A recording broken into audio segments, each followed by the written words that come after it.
सदगती देऊ. कालची जी घटना झालेली आहे ती अतिशय निंदनीय आहे.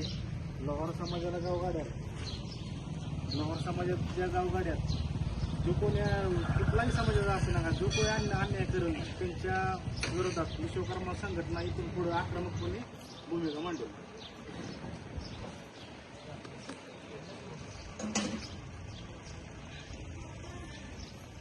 काल परवा इथं जी घटना घडली, लोहार समाजावर जो अन्याय झालेला आहे त्या विषयावर जो अन्याय झाला आहे त्याला पहिला तर त्यावर निषेध करतो मी जाहीर.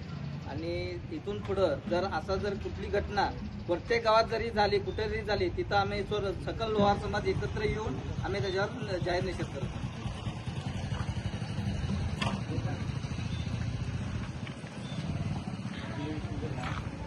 मी बालाजी सानंद लोहार, सोलापूर जिल्हा अध्यक्ष. काल जी घटना घडली मी पाटील साहेबांशी चर्चा केली माझी सर्वांसाठी. फक्त आमचं एवढंच म्हणणं आहे की त्या माणसाला इथे बोलून सामंजस्यप्रमाणे आता ज्याप्रमाणे बोलले आमचे अधिकारी त्याप्रमाणे त्यांना बोलून आमचे 2 शब्द बोलून हा विषय इथे संपवा अशी आमची इच्छा आहे. जर त्यांना जर वेगळ्या पद्धतीने अजून करायचं असेल तर आम्ही तर तयारच आहे. अजून पण आता सुद्धा तुम्ही प्रतिष्ठित आहेत, तुम्ही तुमचं मार्गदर्शन तुमचं जे काय असेल त्याप्रमाणे आम्ही करू.